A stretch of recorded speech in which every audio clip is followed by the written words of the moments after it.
नमस्कार, खबरों का पंचनामा देख रहे हैं आप। मैं हूं आपके साथ पूजा। हम लेकर आए हैं देश और दुनिया की 5 बड़ी खबरें जिसपे चर्चा के लिए मेरे साथ स्टूडियो में मौजूद हैं कैपिटल टीवी के editor in chief doctor Manish Kumar. Doctor साहब, बहुत बहुत स्वागत है आपका। धन्यवाद। सबसे पहले नजर हेडलाइंस पर।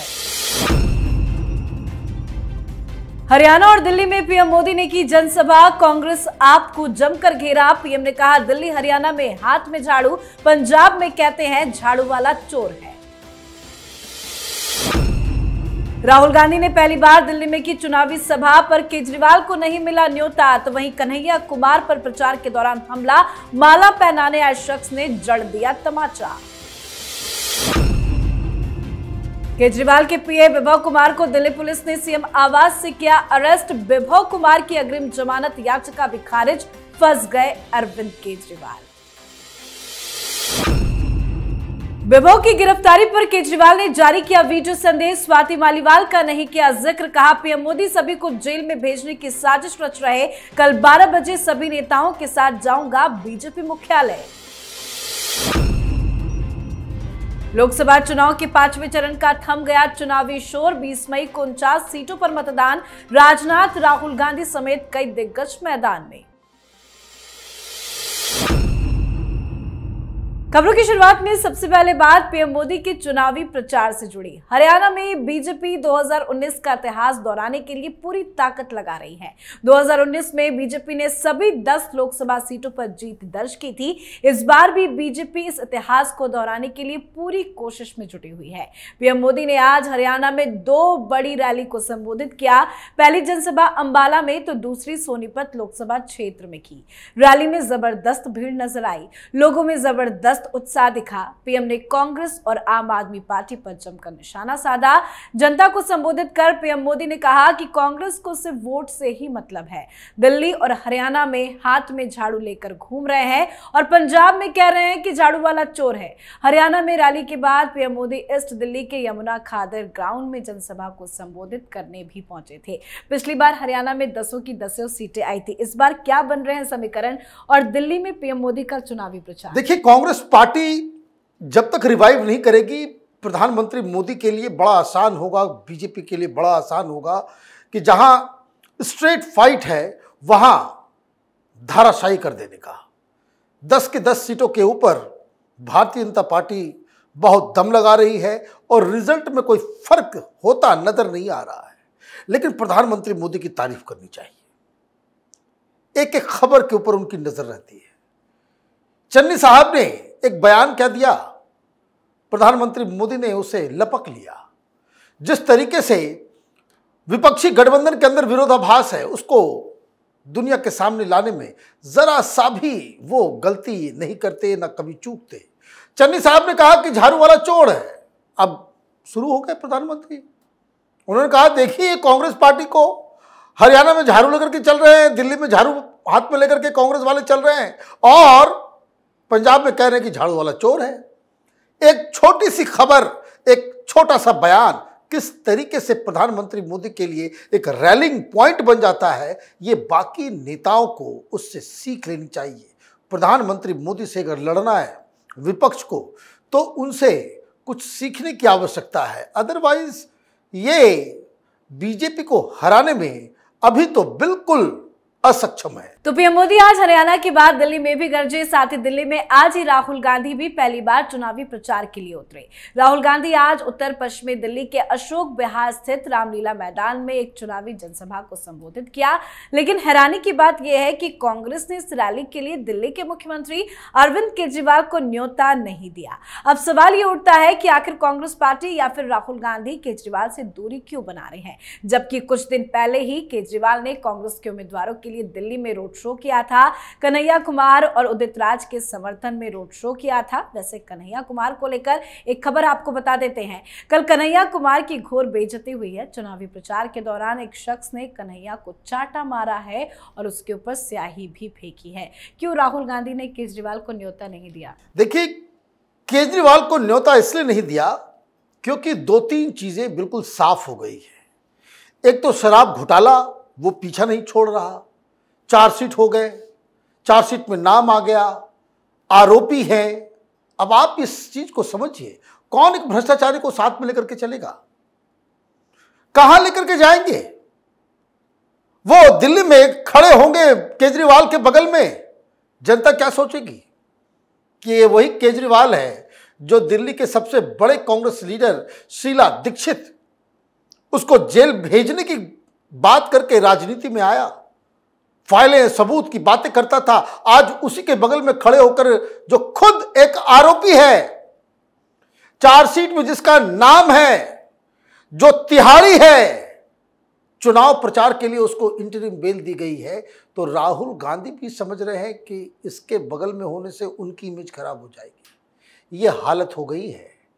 केजरीवाल न घर के रहे हैं न घाट के रहे हैं। और इसीलिए एक और मसला जब आया स्वाति मालीवाल का, तो आप देखिए पंजाब में भी जाना है इनको, लास्ट फेज में पंजाब में भी चुनाव है। और पंजाब में जब ये जाएंगे तो प्रधानमंत्री तो पहले ही कह रहे हैं कि वहां जाकर के इनको कहना पड़ेगा ये झाड़ू वाले चोर हैं। ये कहना पड़ेगा जो राहुल गांधी पिछली बार कहा था कि कांग्रेस के लोग खालिस्तानियों के घर में नहीं पाए जाएंगे, झाड़ू वाले पाए जाते खालिस्तानियों के घर पे। ये तो राहुल गांधी का बयान है। तो ये केजरीवाल धीरे धीरे हिंदुस्तान की राजनीति में रिडंडेंट होते चले जा रहे हैं। रही बात कन्हैया की, ये यूजलेस एक्सरसाइज है, ये मारपीट ठीक बात नहीं है। जिस किसी ने भी किया गलत किया, ऐसे ही बेचारा हार रहा है लाखों वोट से। क्यों इस तरह की चीज़ों को आप करते हो जिससे वो मीडिया में सिंपैथी भी मिलती है, हाईलाइट भी होता है? इस तरह की चीज़ों को बिल्कुल सख्त से जो उसकी निंदा करनी चाहिए और इस तरह का काम डेमोक्रेसी में बिल्कुल ही अलाउ नहीं होना चाहिए। जी, अब बात करते हैं दिल्ली की राजनीति की, जहां स्वाति मालीवाल के मुद्दे ने जबरदस्त हलचल पैदा कर दी है और केजरीवाल बुरे फंस भी गए हैं। स्वाति मालीवाल से सीएम हाउस में हुई मारपीट के मामले में आरोपी विभव कुमार को दिल्ली पुलिस ने गिरफ्तार कर लिया है। और बड़ी बात, गिरफ्तारी कहीं और से नहीं, सीएम हाउस से ही हुई है। दिल्ली पुलिस को इनपुट मिले थे कि विभव दिल्ली से बाहर नहीं बल्कि मुख्यमंत्री आवास में ही है, जिसके बाद ये एक्शन लिया गया। तो वहीं स्वाति मालीवाल की मेडिकल रिपोर्ट भी सामने आ गई है, जिसमें मालीवाल की आंख और पैर में चोट के निशान मिले हैं। साथ ही विभव को कोर्ट से तगड़ा झटका लग गया। दिल्ली की 30 हजारी कोर्ट ने विभव कुमार की अग्रिम जमानत अर्जी को खारिज कर दी है। कहीं और नहीं बल्कि सीएम आवास में ही छुपे हुए थे विभव। वो तो कहते ना, गोदी में बच्चा नगर ढिंढोरा। पुलिस वाले 10-10 टीम बना करके घूम रहे थे, लेकिन संविधान को बचाने की शपथ खाने वाले महान तिहाड़ी मुख्यमंत्री अरविंद केजरीवाल के घर में छिपा मिला। अजीब कहानी है। एक आरोपी को आप संरक्षण दे रहे हो। संजय सिंह कहते हैं कि भाई बहुत गलत काम किया विभव ने। 2 दिन के बाद यूटर्न, तो यूटर्न लेने में तो केजरीवाल मास्टर है। कहा नहीं नहीं नहीं नहीं, विभव ने कुछ नहीं किया, उल्टे स्वाति मालीवाल ने गालियां दी, उसको अपशब्द कहे और मेडिकल रिपोर्ट आ जाती है कि स्वाति मालीवाल जो कह रही कि उसकी पिटाई हुई है, वो बात मेडिकल रिपोर्ट पे, और वो इधर उधर नहीं, एम्स के डॉक्टर्स ने लिखा है। अब आप भागे कोर्ट में कि इंटरिम रिलीफ मिल जाए। जैसा आपने देखा होगा कि भाई ये तो मेडिकल रिपोर्ट भी आ गया, 164 में बयान भी है, तो कानून की दृष्टि से विभव कुमार तो बचेगा नहीं, तो जाएगा तिहाड़। वो बच नहीं सकता। सवाल दूसरा है, सवाल विभव का नहीं है, सवाल केजरीवाल के पूरे कैरेक्टर का है। कैसे आदमी हो, अपने घर में बुला करके अपने ही मित्र, अपनी ही सखी, अपने ही दोस्त, अपने ही सहकर्मी, जो 24 साल से तुम्हारे साथ, उसको तुम पिटवा रहे हो। कोई ये कह सकता है कि घर के अंदर चीख पुकार हो रही है और किसी को कुछ पता नहीं चला हो?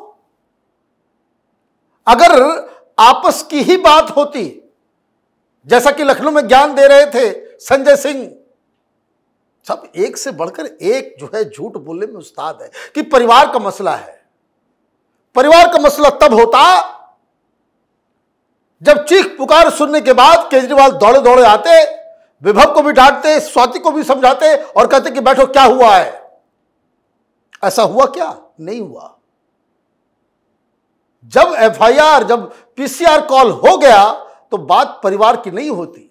ये लोग झूठ पे झूठ बोल रहे हैं और इनको बहुत महंगा पड़ने वाला है ये झूठ, क्योंकि कोर्ट के अंदर ये बकवास, ये कुतर्क, कि ये वीडियो रिलीज कर रही हूं, ये वीडियो आ गया है। ये सारी कुतर्क जो है वो चलती नहीं है। और यही कुतर्क की वजह से आप देखिए कैसे मनीष सिसोदिया जेल में सड़ रहा है, सत्येंद्र जैन सड़ रहा है। 2 तारीख के बाद केजरीवाल भी तिहाड़ जेल के अंदर ही जाने वाला है। जी, तो विभव की गिरफ्तारी केजरीवाल के लिए बड़ी मुसीबत बन गई है। तो वहीं इस मुद्दे पर पहली बार अरविंद केजरीवाल का बयान भी सामने आया है। केजरीवाल ने वीडियो संदेश जारी कर कहा कि आप देख सकते हैं कि वो किस तरह से आपके पीछे पड़े हैं। वो मतलब पीएम मोदी एक एक करके आपके नेताओं को गिरफ्तार कर रहे हैं। मैं प्रधानमंत्री से कहना चाहूंगा कि आप ये जेल का खेल खेल रहे हैं। कल मैं अपने सभी शीर्ष नेताओं, विधायकों, सांसदों के साथ दोपहर 12 बजे बीजेपी मुख्यालय आ रहा हूं। आप जिसे चाहे जेल में डाल सकते हैं। बड़ी बात, केजरीवाल ने अपने वीडियो में स्वाति मालीवाल को लेकर एक शब्द तक नहीं बोला। तो वही शराब घोटाले से जुड़ी एक अपडेट आपको बता देते हैं। ईडी की चार्जशीट पर 20 मई को कोर्ट में सुनवाई होनी है। क्यों केजरीवाल स्वाति मालीवाल का नाम नहीं ले रहे हैं? देखिए कितना कायर है ये व्यक्ति। पूरी दुनिया सवाल पूछ रही है कि स्वाति मालीवाल के ऊपर केजरीवाल कुछ बोले। आप बच रहे हो, क्यों? क्या कारण है? और डाइवर्ट मामले को डिफ्लेक्ट करना चाह रहे हो कि प्रधानमंत्री मोदी सबको जेल भेज रहे हैं। अरे भाई, जेल प्रधानमंत्री नहीं भेज सकते। तुम जेल गए, मोदी ने भेजा या कोर्ट ने भेजा? जेल से बाहर आए हो प्रचार प्रसार के लिए, ये इंटरिम रिलीफ जो दिया गया, किसने दिया? जेल ने दी, मोदी ने दिया या फिर कोर्ट ने दिया? गिरफ्तारी देनी है तो कोर्ट में जाकर के सरेंडर करो सारे लोग। ये तमाशा करना बंद करो। बीजेपी के दफ्तर में जाएंगे। बीजेपी दफ्तर क्या थाना है, कोर्ट है, कचहरी है? तो चीजों को डिफ्लेक्ट करना चाह रहा है। और मैं आपको बता दे रहा हूं, 2 चीजें याद रखिएगा। कल 12 बजे वो वहां जाएगा। इसके साथ इसके सारे सांसद नहीं होंगे। सारे सांसद नहीं होंगे। केजरीवाल इस चुनौती को वो स्वीकारे कि सारे मुल्क में सब शीर्ष नेताओं के साथ इक्के दुक्के चमचे जितने हैं वो जाएंगे साथ में। ये जो 10-10 राज्यसभा के सांसद हैं उनको इकट्ठा करना, फिर बताना। नंबर 2, बीजेपी दफ्तर के 2 किलोमीटर दूर तक भी नहीं जा पाएगा। ये एनार्की से नहीं चलता, ये तमाशे से नहीं चलता देश। जो पाप हुआ है तुम्हारे घर के अंदर, उसके बारे में इसको जवाब देना चाहिए। प्रेस कॉन्फ्रेंस कर रहे हैं, वीडियो रिकॉर्ड किया, टेप निकाला, मीडिया वालों को दे दिया, और मीडिया वाले भी इतने बेशर्मी की तरह उसको कह रहे केजरीवाल का प्रेस कॉन्फ्रेंस। अरे वीडियो रिलीज किया है, रिकॉर्डेड। हिम्मत है तो सवालों का जवाब दे। लखनऊ में आपने देखा कैसे थर-थर कांपने लग गया। माइक देना चाहिए था संजय सिंह को, पहले अखिलेश यादव की तरफ बढ़ा दिया। ये सारी चीजें बता रहा है कि दाल में बहुत कुछ काला है। इसका जवाब स्वाति मालीवाल की तरफ से जब आएगा तब केजरीवाल जी को समझ में आएगा। बिल्कुल। आज की आखिरी खबर में बात लोकसभा चुनाव से जुड़ी। लोकसभा चुनाव 2024 के 4 चरण पूरे हो चुके हैं। 5वें चरण की वोटिंग सोमवार यानी 20 मई को होनी है। इसके लिए चुनाव आयोग ने सभी तैयारियां भी पूरी कर ली है। तो वहीं आज शाम को ही 5वें फेज का चुनाव प्रचार थम गया। 5वें चरण की वोटिंग में 8 राज्यों की 49 सीटें शामिल है। 5वें चरण की वोटिंग विपक्षी दलों के लिए काफी महत्वपूर्ण है, क्योंकि इसमें कांग्रेस की पुश्तैनी सीट रायबरेली और अमेठी दोनों ही शामिल है। इस बार रायबरेली से सोनिया गांधी की जगह राहुल गांधी किस्मत आजमा रहे हैं। वहीं अमेठी से केंद्रीय मंत्री स्मृति ईरानी चुनावी मैदान में है। साथ ही कई दिग्गज 5वें चरण में चुनावी मैदान में है। कितना इंपॉर्टेंट है ये 5th फेज? देखिए, ये 5th फेज जो है वो लीड को बढ़ाने के लिए मामला खत्म हो चुका है। Election is over for all practical purposes. Result निकल चुका है, सबको मालूम है क्या हो रहा है। अब दिक्कत क्या है कि जो आगे के जो फेजेस आ रहे हैं, भारतीय जनता पार्टी के लिए चुनौती है कि वो 400 पार कर पाएंगे या नहीं कर पाएंगे। सरकार तो बन गई इनकी। ये सरकार इसलिए भी बनी है क्योंकि विपक्ष जो है बिल्कुल काहिलों की तरह इस बार इन लोगों ने चुनाव लड़ा। मैं पूरे यूपी बिहार हर जगह से घूम के आ गया। विपक्षी पार्टियों का ना कहीं झंडा नजर आ रहा है, ना पैम्पलेट नजर आ रहा है, ना पोस्टर नजर आ रहा है, ना उनके कार्यकर्ताओं में कोई जोश नजर आ रहा है। पता नहीं किस तरह से ये चुनाव लड़ना चाह रहे हैं। ये सोशल मीडिया, ट्विटर के ऊपर मीम्स बना के आप चुनाव जीतोगे? तो ये तो एक बात हो गई। इस फेज में कई सारे दिग्गज हैं। लालू यादव, उनकी जो है साख जो है दांव पे लगी हुई है। बताया जा रहा है वो कहीं नहीं गए प्रचार प्रसार के लिए। आपने देखा वो छपरा में बैठे हुए हैं, अपनी बेटी को जिताना है। राज्य प्रताप रूडी जो है उनके खिलाफ है। अब हार गए तो मामला खराब हो जाएगा। और प्रधानमंत्री मोदी वहां चले गए, और प्रधानमंत्री मोदी जब से गए हैं तब से वहां का माहौल ही बदल गया। तो देखिए ये जो 5th फेज है, ये विपक्ष के लिए ज्यादा कुछ है नहीं। इसमें भारतीय जनता पार्टी के लिए बस एक चुनौती है कि क्या आप आगे आने वाले फेजेस में जो चुनाव होंगे उसमें आप अपने मार्जिन को, अपने नंबर ऑफ सीट्स को कितना बढ़ा चाहते। जी, बहुत बहुत धन्यवाद बातचीत के लिए। धन्यवाद। खबरों का पंचनामा में आज के लिए फिलहाल इतना ही। देश विदेश की बाकी खबरों और उनके सटीक एनालिसिस के लिए देखते रहिए कैपिटल टीवी। हमें लाइक कीजिए, शेयर कीजिए और कैपिटल टीवी को सब्सक्राइब कीजिए। नमस्कार।